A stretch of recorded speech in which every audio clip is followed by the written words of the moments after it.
Hello বন্ধুরা, তো আজকের ব্লগটা শুরু করছি আমার মেয়ের আগের বছরের রাধারানীর ফটো আর কৃষ্ণ সাজার ফটো দিয়ে। আগের বছরের কিছু ফটো তোমাদের সাথে শেয়ার করে তারপরেই ভাবলাম যে আজকের ব্লগটা শুরু করি। তো আমার মেয়ের ফটোগুলো দেখে তোমরা অবশ্যই কমেন্ট করো যে কেমন লাগছে আর কেমন সাজিয়েছি। তো আজকে রাধাষ্টমী, আর রাধারানী আর গোপালের জন্য কিছু ছোট্ট করে আয়োজন করছিলাম। আর এখানে আমি বসেছিলাম, আলু পনিরের তরকারি হবে, তো তার জন্যই আলু কাটতে আর আলুগুলোকে ছোট ছোট পিস করে কেটে নিচ্ছিলাম। যেহেতু ইন্ডাকশানে রান্না হবে আর ইন্ডাকশানে রান্না হতে তো একটু দেরি হয়, তাই আলুগুলো একটু ছোট ছোট সাইজ করে কেটে নিচ্ছিলাম যাতে রান্না করার সময় তাড়াতাড়ি সিদ্ধও হয়ে যায়।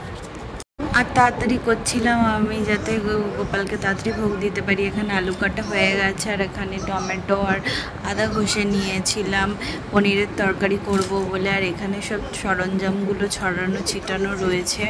আর এদিকে ইন্ডাকশানে রান্না করব বলে ইন্ডাকশানটা বার করে নিয়ে এসেছে। আর এখানটায় ময়দা মাখার জন্য কিছু পাচ্ছিলাম না বলে কড়াই ইউজ করছিলাম। কি করব, হাতের সামনে যা পাচ্ছি তাই ইউজ করছি।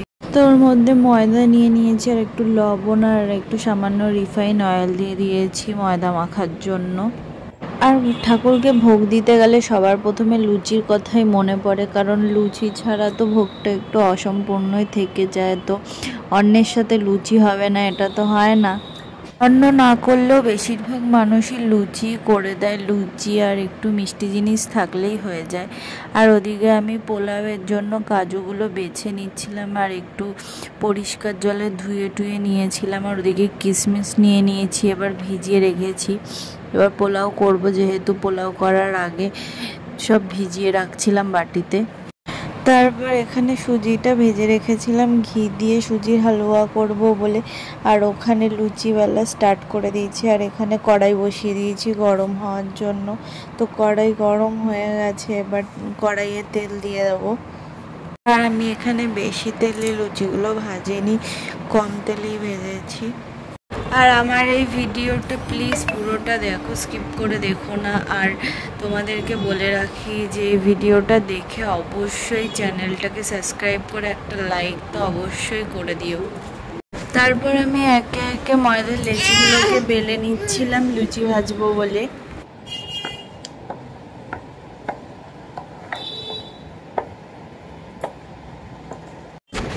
এবার তেলের মধ্যে লুচি ছেড়ে দিয়েছিলাম, আর তেলটা তখন খুব একটা গরম হয়নি, প্রথম লুচি ছিল, তো এর জন্য লুচিটা ভাজা হতে একটু দেরি হচ্ছিল। আর তারপরের লুচিগুলো কি সুন্দর দেখো, ফুলকো ফুলকো টোব্বা টোব্বা হয়ে ফুলছিল। আর তোমরা দেখতে পাচ্ছ আমি লুচি ভাজার জন্য কম তেল ইউজ করছি।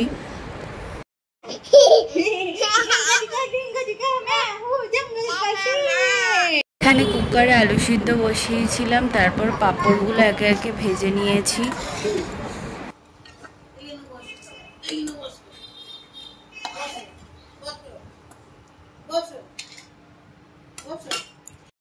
আর মা এখানে সুজিটা রান্না করেছিল, তো সুজিটা আমি থালায় ঢেলে ছড়িয়ে নিয়েছিলাম। আর পাঁপড় ভাজার সময় পুকুকে কোলে নিয়ে বসে আছি। তারপরে আমি আলু পনিরের তরকারির জন্য এখানে মশলা রেডি করেছিলাম, যে সেগুলোই কষাচ্ছিলাম। আর বাবা ভাজা পনির এনেছিল আর এখানে সেদ্ধ আলুগুলো রেখে দিয়েছিলাম। দিয়ে মশলাটা কষাতে কষাতে আমি এদিকে টুইটিকে খাওয়াতে চলে গেছিলাম, যেহেতু ওর খাওয়ার টাইম হয়ে গেছিলো। আর এখানে মাই আলু পনিরের তরকারিটা করলো। আর এদিকে আমি গোপালকে স্নান করাচ্ছিলাম, আমাদের ছোট্ট গোপাল। আর তোমরা যারা যারা গোপালকে ভালোবাসো তারা প্লিজ একটা লাইক করে চ্যানেলটাকে সাবস্ক্রাইব করে দিও।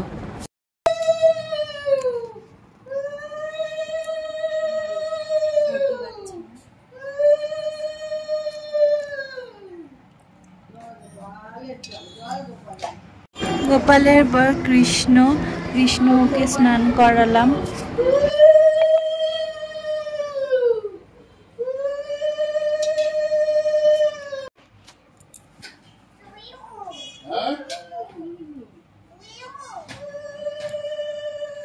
তারপর রাধারানীকে স্নান করালাম।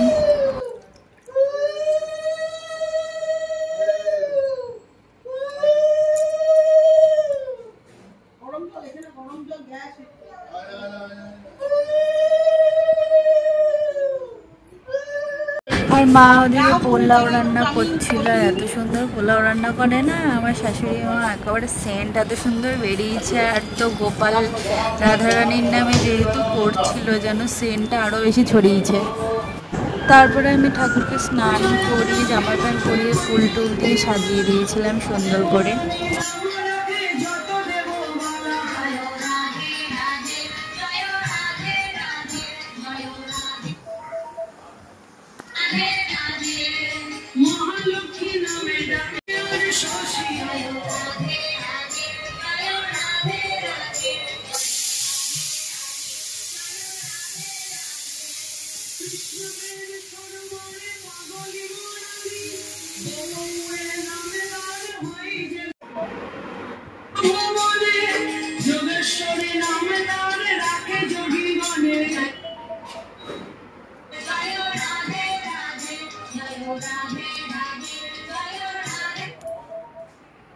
আর এদিকে ঠাকুরের সামনে ভোগ টোগ সব সাজিয়ে দিয়েছি, এবার পুজো করতে বসবো।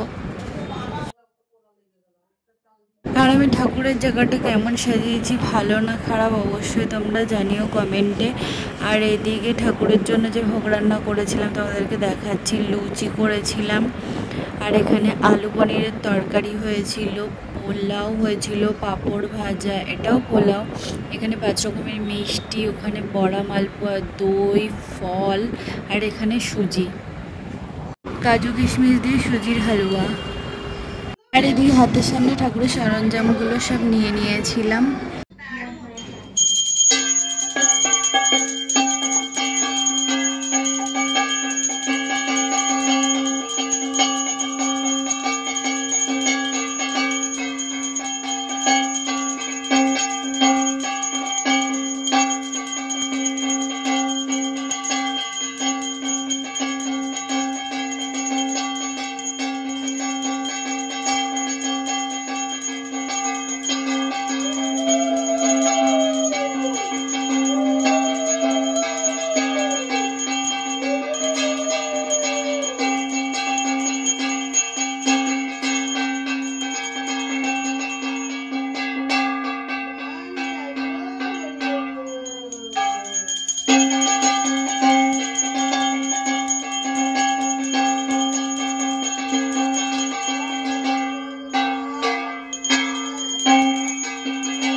বাবা কি আনন্দ, দাঁড়াও কুকুরটা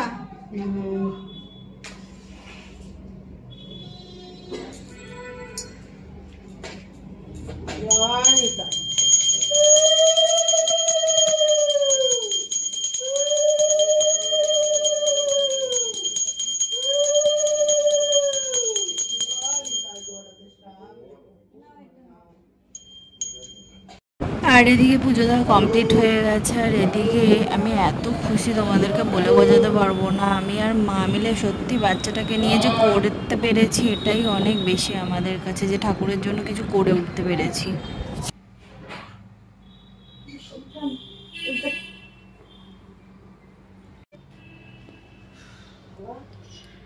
আর এদিকে ঘরের ঠাকুরের সিংহাসনের সামনে ভোগ দিয়েছিলাম। এখানেও অল্প অল্প করে লুচি, একটু পোলাও, একটু মিষ্টি, সবই অল্প অল্প করে দেওয়া হয়েছিল। আর এটা ছিল মা আর বাবার গুরুদেবের ফটো। আর এখানে এই যে আমাদের ঠাকুর, আর ওখানে শিবনাথ বসে আছে।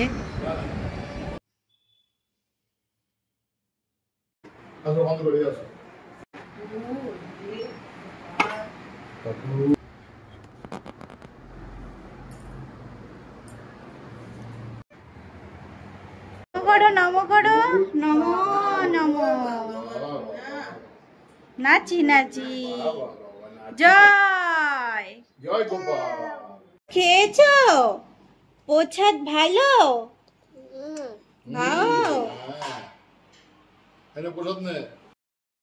তারপর মা এখানে প্রসাদ বাড়ছিল বাবাকে দিচ্ছিল বেড়ে, তারপরে আমাকে বেড়ে দিয়েছিল। আর আমাদের বাড়ির সবাই ধরতে গেলে প্রসাদ খেতে খুবই ভালোবাসি।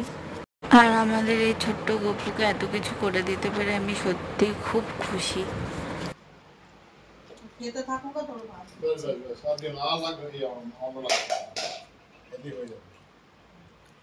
আর এখানে আমি প্রসাদ নিয়ে বসে পড়েছি টেবিলে খেতে। আর প্রসাদ দেখে আমার তো মুখে জল চলে আসছে এত। আমি সত্যি কথা বলতে প্রসাদ খুবই ভালোবাসি। প্রসাদ কোনো কিছুতে আমার না নেই, মোটা চালের প্রসাদ হোক বা যাই হোক না কেন, লবণ ছাড়া হোক যাই হোক, সেটা তৃপ্তি করে খেয়ে নেব আমি। আর মা সত্যি কথা বলতে পোলাওটা এত সুন্দর করেছিল বলার মতো না, যেন অমৃত লাগছে। তার ওপরে গোপালকে ভোগ দেওয়া হয়েছিল, আরও যেন ওর টেস্টটা বেড়ে গেছিলো। আর তোমরা নতুন নতুন ভিডিও পেতে চ্যানেলটাকে অবশ্যই সাবস্ক্রাইব করে রেখো, আর একটা লাইক অবশ্যই করে রেখো। বারবার বলছি তো, আজকের জন্য ভিডিওটা এটুকুনি।